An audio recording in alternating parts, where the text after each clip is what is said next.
Tudo bem? Boa noite. Que bom que você está aqui. Eu quero continuar conversando com você nesses próximos minutos. Eu sei que alguns estão ansiosos aí com o episódio final do Game of Thrones, né? Mas fique tranquilo, vai dar tempo, fique em paz, ok? Nós estamos conversando nesse mês de maio sobre o tema relacionamentos artificiais. O impacto da tecnologia e principalmente do surgimento da inteligência artificial nas nossas relações e no ambiente familiar. Na primeira mensagem, nós falamos sobre a proposta da inteligência artificial, que era o serviço, propor servir a mim e a você. E o perigo disso é que muitas vezes nós terceirizamos responsabilidades que deveriam ser nossas. Ok? Bom, eu me esqueci que os adolescentes acompanham a Lolo, a Lorena que está ali. Tem um tempo, um espaço só para eles, ok? Então você pode acompanhar a Lorena. Maravilha? Na segunda mensagem, nós falamos sobre a comunicação virtual. A ideia de que através do aparato tecnológico eu me comunico. E quais são as consequências disso dentro do ambiente familiar?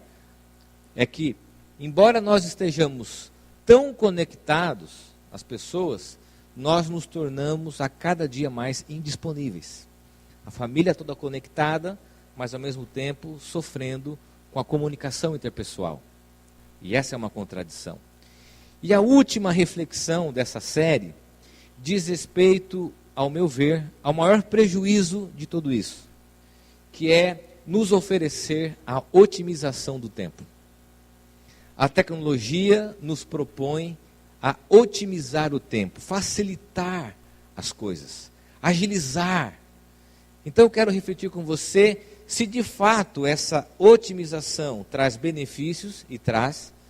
Eu, por exemplo, meu primeiro serviço foi boy. Então eu fiquei horas e horas da minha vida na fila do banco. Eu lembro que eu passava no comércio da cidade onde eu morava, as pessoas davam para mim lá um valor, anotava num papel, olha só.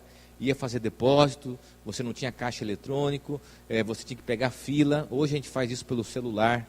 Isso é muito bom, facilitou a nossa vida, dinamizou a nossa rotina.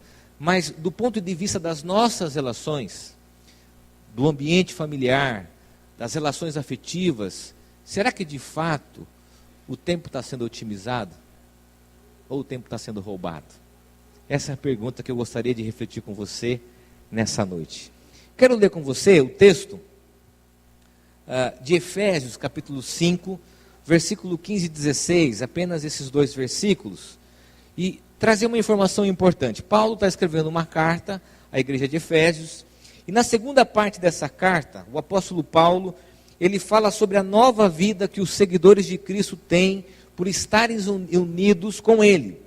E essa união a Cristo traz uma nova perspectiva sobre a vida.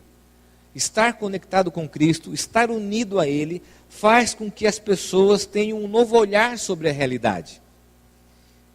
E esse novo olhar tem a ver com aquilo que ele escreve no versículo 15 e no versículo 16. Ele diz assim, e eu quero ler duas versões, duas traduções.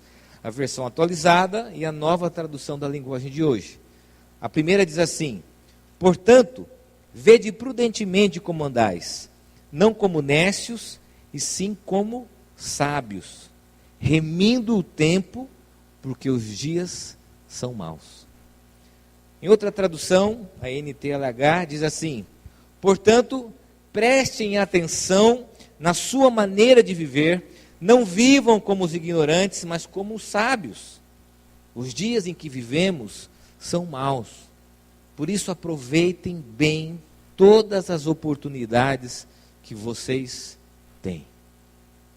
Quando a gente olha para esse texto, ele tem uma estrutura interessante. Paulo propõe algo e ele justifica essa proposta dele pelo fato dos dias serem maus. E o que ele quer dizer ao se referir aos dias maus? E essa é a primeira consideração. Ele quer nos ensinar a avaliar e compreender os dias em que vivemos. Essa é a primeira lição do texto. Nós precisamos, assim como Paulo justifica esse pedido àquela comunidade, avaliar os dias que nós estamos vivendo. Nas duas traduções há a expressão maus. E o que significa isso? A expressão mal retrata os dias de adversidades, dias de dificuldade e o prejuízo que isso pode nos causar. Um dia mau não é tão somente um dia de mau humor, um dia nublado. Eu particularmente gosto de dias assim, nublado, chuvoso. Um dia mau não é um dia que as coisas dão errado. Um dia mau é um dia de adversidade, de dificuldade e o impacto dessas dificuldades nas nossas relações. E quando ele justifica isso, nos faz pensar e avaliar a necessidade, eu e você, de compreendermos aquilo que está acontecendo à nossa volta. Então, nessa primeira consideração, eu quero pensar com você como os dias à nossa volta estão acontecendo. Olha só que interessante, algumas situações. Primeiro, a tecnologia nos dias atuais e os seus aparatos, elas preenchem os espaços vazios da nossa rotina. Então, elas vieram para nos entreter e ocupar esse espaço vazio. Por exemplo, você vai numa consulta, você antigamente ficava esperando um tempo, hoje você tem um celular, um joguinho, um Candy Crush, não sei qual é o jogo da moda, você pode acessar as redes sociais, você pode baixar um filme numa viagem de avião, de ônibus, você vai no aeroporto, é muito comum a gente estar ali naquela sala de espera, de embarque, ou de desembarque também, você vê dezenas, centenas de pessoas conectadas, preenchendo o tempo de espera. Se você viaja um longo período, seja de ônibus, de avião, você vê que todas as pessoas estão conectadas, se entretendo com tecnologia, para que o tempo passe mais rápido e essa sensação de preenchimento não dê a elas o sentimento de espera. Você entende isso? Então a gente hoje tem essa possibilidade. Puxa, vou esperar um pouquinho, celular. Por isso que uma das coisas mais importantes hoje são tomadas, né?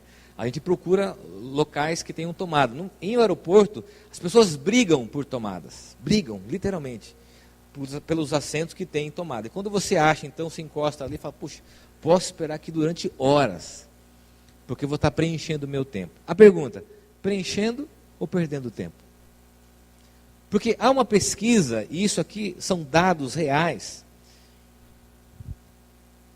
2018 foi lançada uma pesquisa pela We Are Social HotSuite. Diz que o brasileiro gasta em média 9 horas conectados por dia. Deixa eu explicar isso. Não quer dizer que você está 9 horas em frente da tela. O seu celular está conectado, o seu notebook no trabalho, a sua televisão, em algum tipo de conexão e interface você está conectado. O tempo médio de conexão de um brasileiro é de 9 horas, é o terceiro país no mundo em conexão.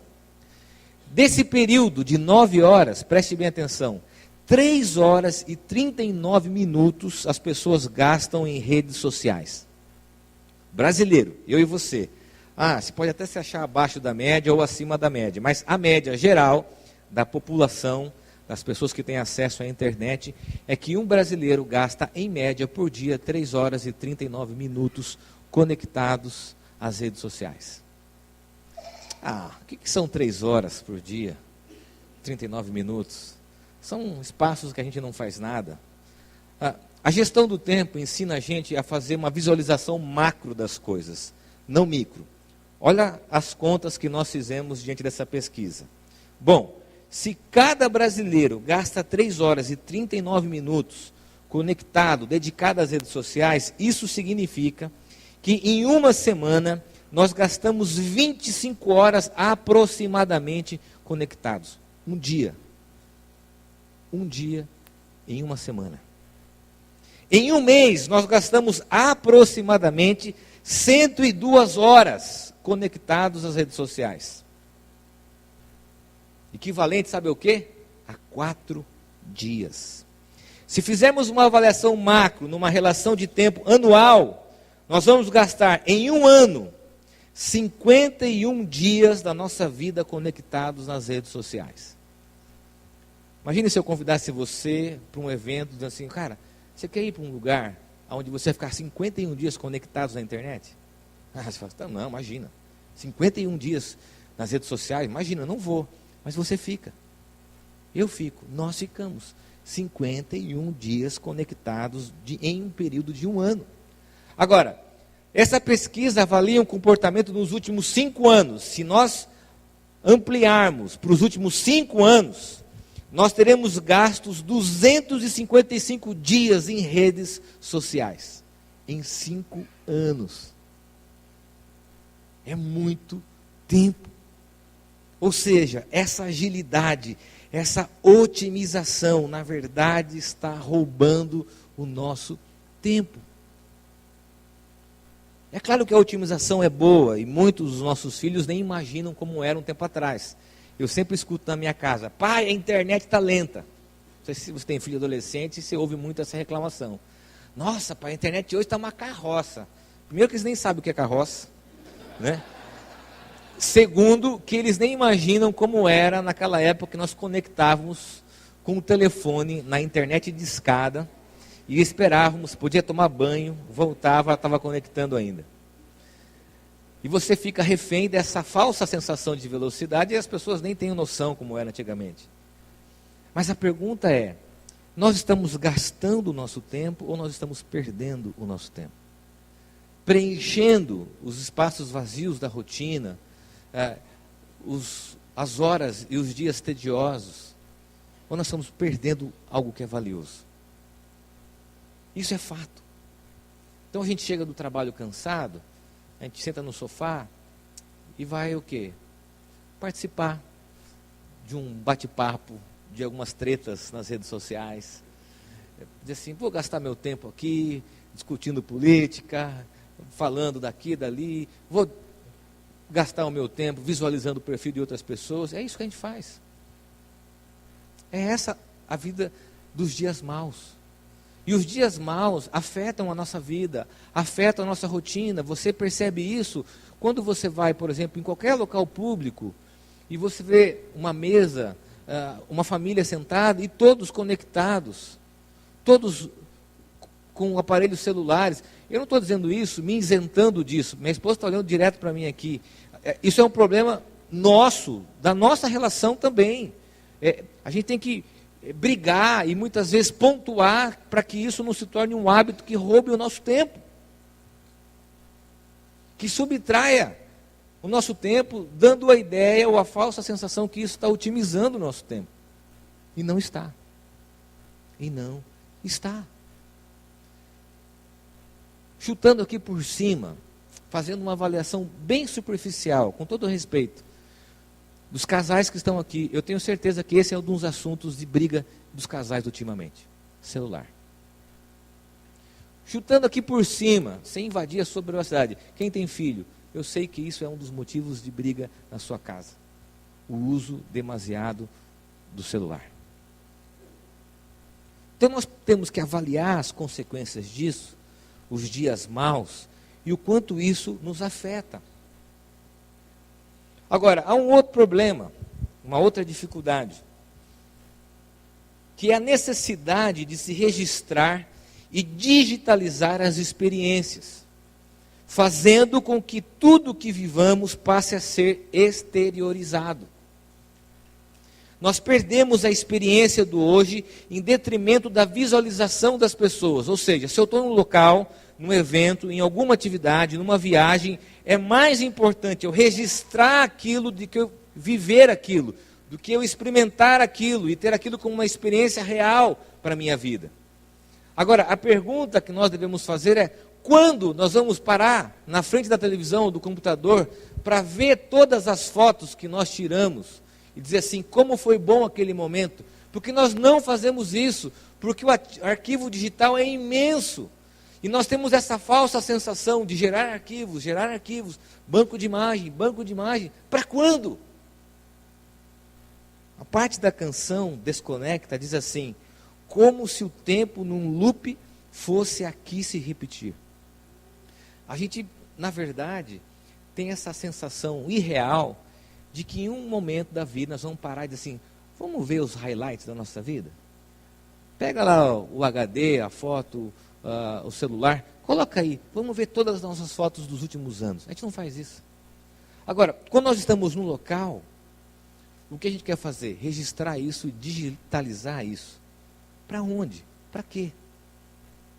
Para quê? Nós estamos perdendo aquilo que é principal. Estar naquele local, experimentar aquele lugar, ter experiência daquele lugar. Nas férias passadas eu fui num local com os meus filhos, tinha uma placa na entrada dizendo assim: o que se vive aqui, se experimenta aqui, não depois. Eu achei fantástico.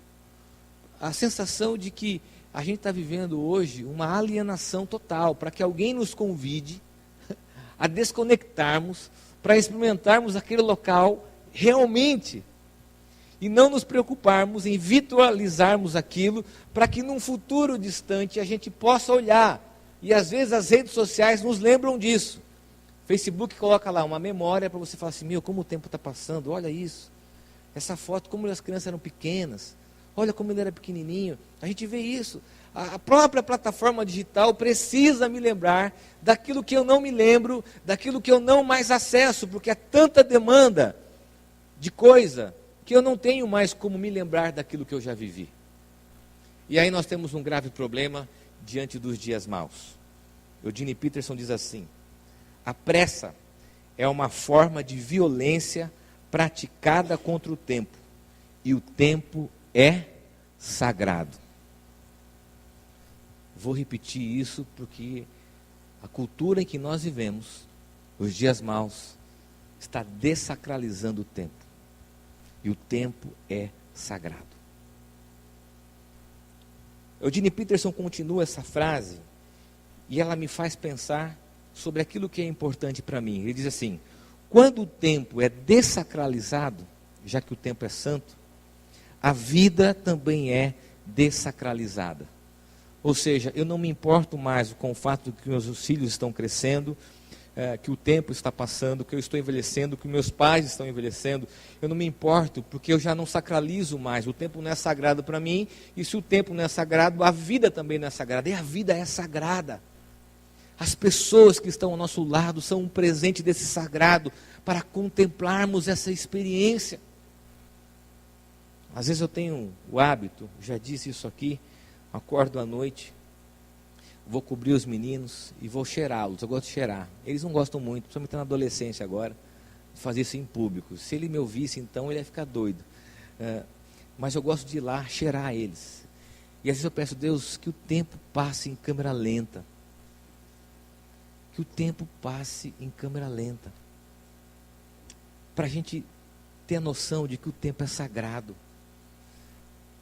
E essa vida que a gente está vivendo está fazendo com que a gente tenha a sensação de que tudo é muito rápido, tudo é muito apressado, sem contemplarmos aquilo que de fato é real.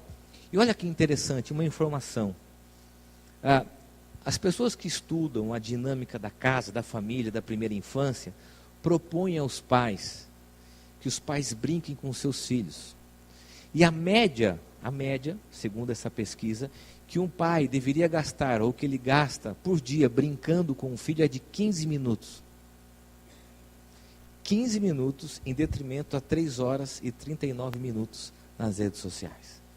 E quando nós fazemos essa escolha, nós estamos dessacralizando a vida. Aquilo que nós consumimos pela internet é mais importante do que a vida humana, que está passando como um clique aos nossos olhos e nós não estamos valorizando.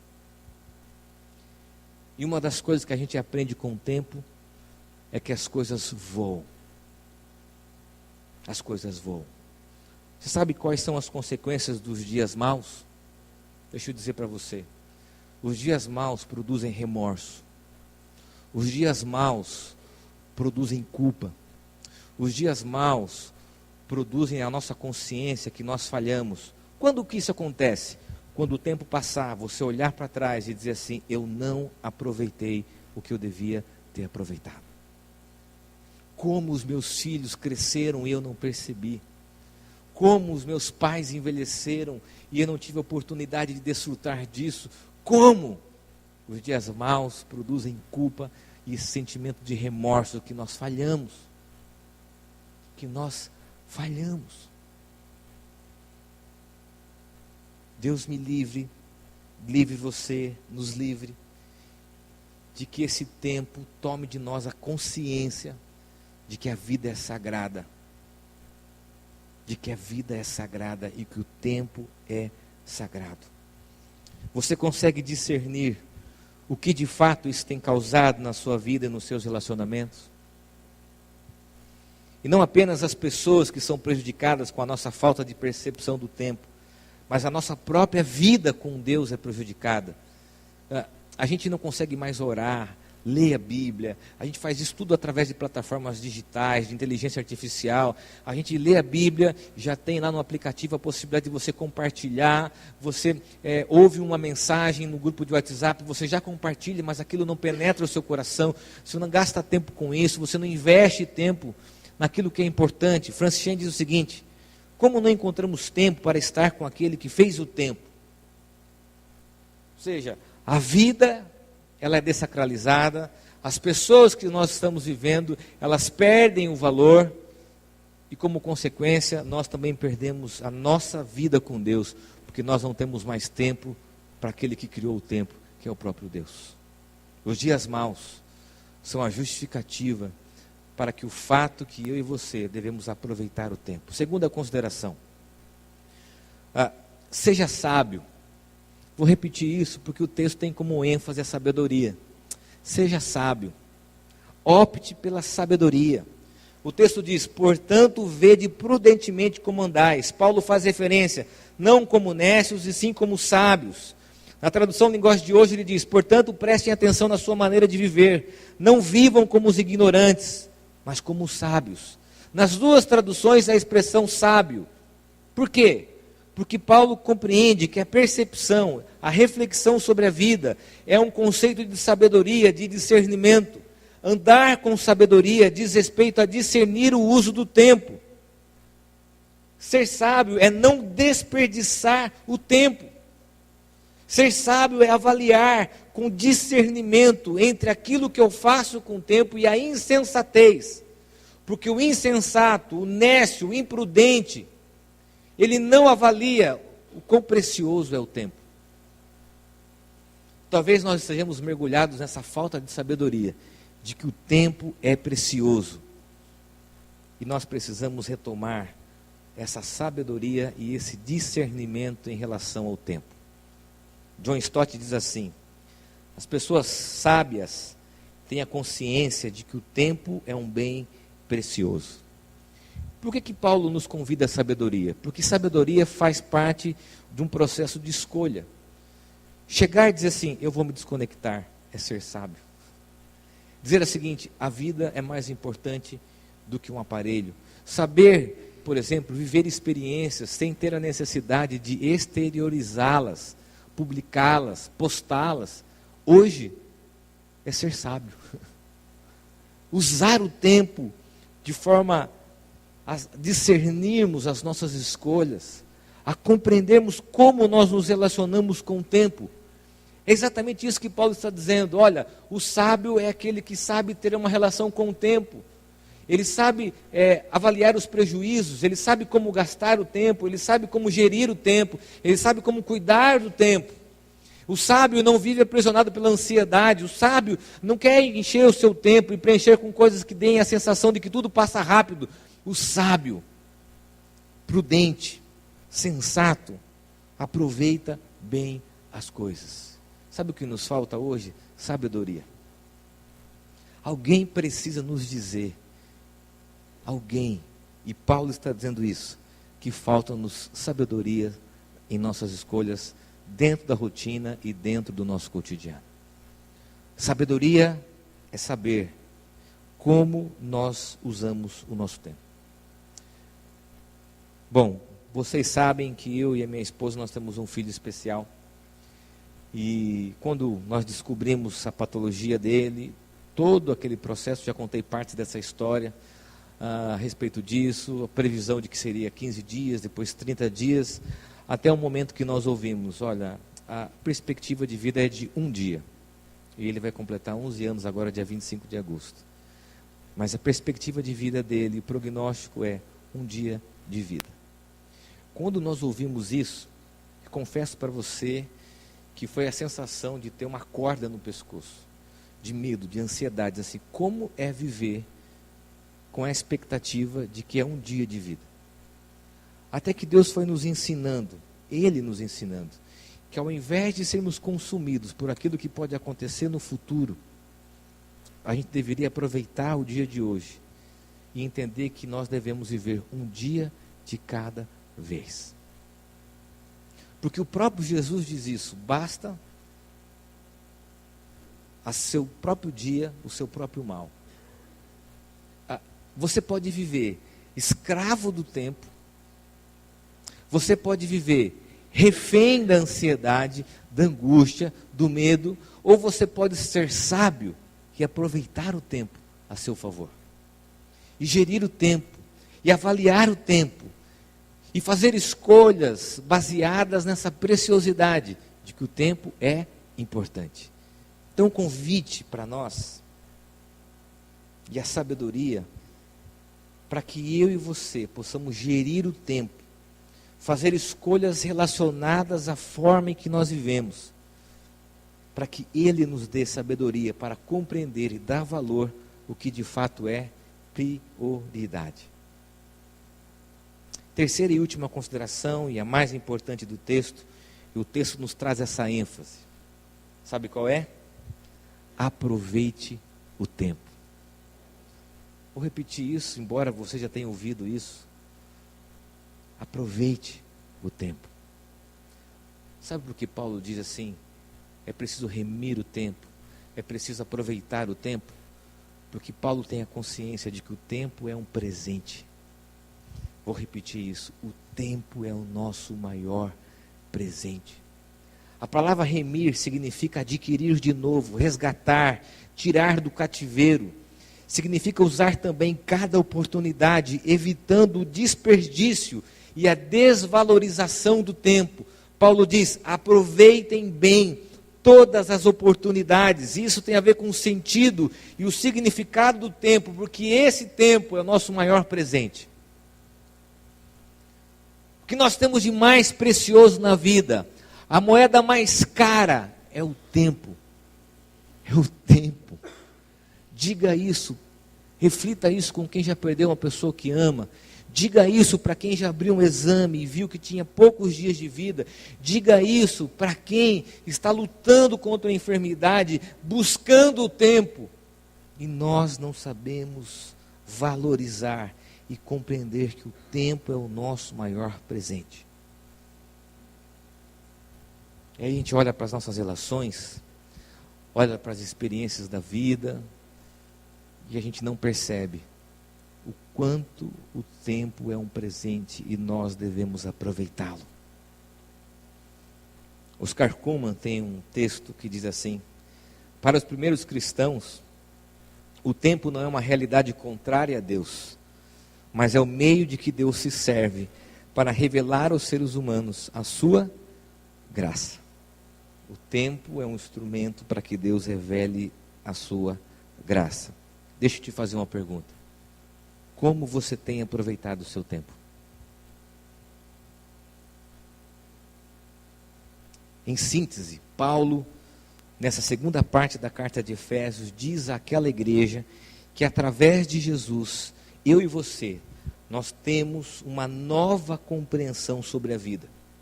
Passamos a compreender o sentido e o significado.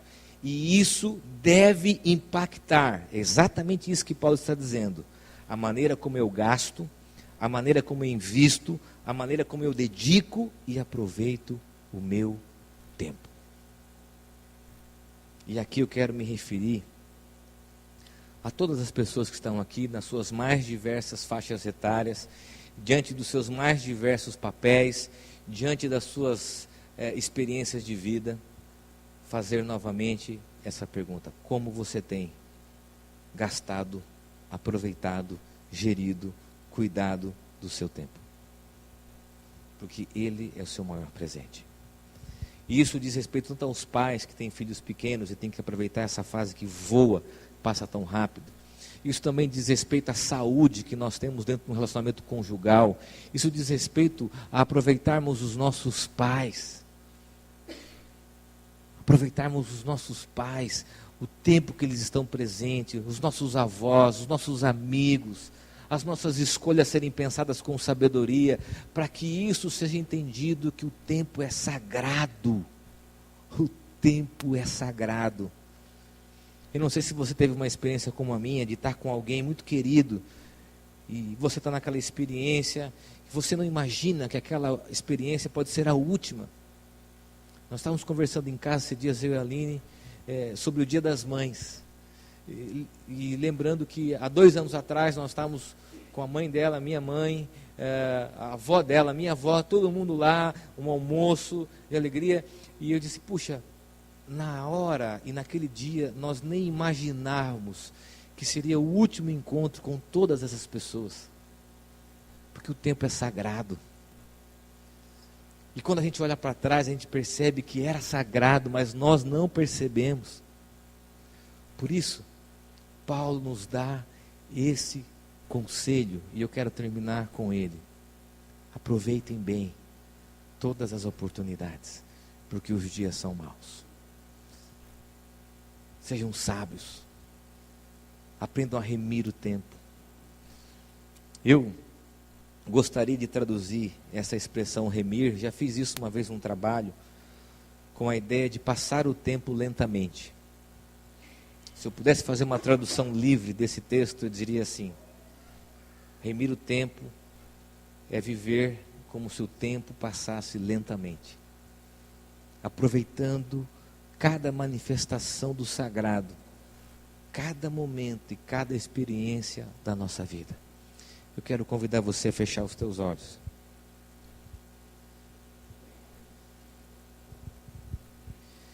E a refletir sobre se de fato essa comunicação é efetiva, se o nosso tempo é otimizado. E eu tenho a sensação de que as coisas passam tão rápida. A gente está aqui hoje, dia 19 de maio de 2019. Ontem nós estávamos comemorando aqui o Réveillon. As coisas estão passando numa velocidade tão grande, porque nós estamos preenchendo o nosso tempo com coisas tão fúteis. E a gente está tão conectado em coisas que não são sagradas. E Paulo está nos convidando, a partir de Cristo, a termos um significado, a termos um valor em relação ao tempo e à vida. E isso não diz respeito à minha opinião, não sou eu opinando a você, é Paulo dizendo a você, através da palavra: aproveite bem o tempo. O tempo é sagrado. O tempo é sagrado. Para que o seu coração não seja inundado de culpa, de remorso, de arrependimento, de mágoa, de ressentimento, mas tão somente da gratidão por ter aproveitado o tempo. Senhor, nós vivemos numa cultura que nos apressa, numa rotina que tira de nós o bem mais precioso, que é o tempo. Deus, não permita que isso tire de nós a percepção das coisas. Nos dê sabedoria, discernimento nas escolhas do cotidiano. Nos dê, ó Deus, a tua sabedoria, para que não sejamos consumidos ao ponto de não valorizarmos a vida, as pessoas, e principalmente a não valorizarmos o tempo. Ó Deus, nos dá através dessa palavra o discernimento, o prazer, a satisfação e o significado de valorizarmos o tempo, de remirmos o tempo, de aproveitarmos bem cada oportunidade do tempo, dos nossos filhos, as pessoas que nós amamos, as coisas que nós estamos experimentando, as experiências da vida. Nos dá a percepção de que tudo através do tempo é presente que o Senhor nos dá. Fôlego da vida, o ar que enche os nossos pulmões, a gratidão pelo tempo, pela graça e pelo presente da vida. Ó Deus, que essa palavra traga consciência ao nosso coração, de pais, de filhos, de maridos, de mulheres, de companheiros, de jovens, de todos que estão aqui, de que o tempo é o nosso maior presente. No nome de Jesus é que eu oro. Amém. Amém. Que o tempo seja sagrado para você. Sagrado. Ok? Eu queria terminar dando 2 avisos. Primeiro, é que tem pastel. Isso? Isso. Alguém faz um joia para mim confirmando. Ok, pastel. Esse pastel é em prol do acampamento de jovens e adolescentes que vai ser realizado agora no mês de junho. Ok? Então você pode ajudar comendo um pastelzinho ali. Todo o valor arrecadado é destinado aos gastos desse acampamento, mas a intenção, eu queria dar uma ênfase nisso. Qual é a intenção quando nós fazemos sempre aqui um lanche no café, eles fazem churrasquinho? Sabe qual é a intenção? É poder pagar para quem não pode pagar e para poder diminuir o valor para algumas pessoas. Nesses anos todos que eu estou aqui no Hub, nunca, e essa palavra é uma palavra forte, alguém deixou de ir no acampamento por questões financeiras. E muito disso não é por causa da minha visão, não é isso, mas é porque tem uma liderança que não permite isso, que vende pastel, vende pernil, vende churrasquinho, vai atrás para pagar a inscrição para as pessoas que não podem. Então, quando você ajuda, você está ajudando uma mobilização em prol de pessoas que não podem arcar com os custos do acampamento. Aí você fala assim, mas pastor, posso ajudar de outra forma? Pode, tem pessoas que ajudam pagando inscrições para as pessoas que não podem ir, ok? Porque um acampamento é muito importante na vida dessas pessoas, terem experiências com Deus, terem experiência com as pessoas. Nos dias atuais, isso é muito, muito importante, ok? Esse é o primeiro aviso. O segundo é um convite. Domingo que vem, nós vamos ter uma mensagem com o tema tempestades. Eu não sei se você já viveu um cenário da sua vida assim, onde que as coisas mudam de uma forma drástica e você se vê numa situação que você não imaginava estar. Talvez você está vivendo um momento de tempestade, talvez você viveu um momento de tempestade, ou talvez você conheça alguém que está dentro de uma tempestade. Então, no próximo domingo, nos nossos encontros, nós vamos ter uma palavra sobre esse tema, tempestades. Quero convidar você e quero desafiar você a trazer alguém que precisa ouvir uma palavra de conforto, de consolo, uma palavra de Deus para o coração. Seu coração e o coração dessas pessoas. Então, próximo domingo, dia 26, nós teremos o tema tempestades. Como que nós reagimos diante de cenários que mudam drasticamente? Que trazem abalo, insegurança, medo, angústia, ansiedade. Como? Nós vamos responder isso no próximo domingo. Eu queria convidar você a vir e trazer alguém para ouvir essa palavra, ok? Vamos ficar em pé? Vamos receber a bênção de Deus.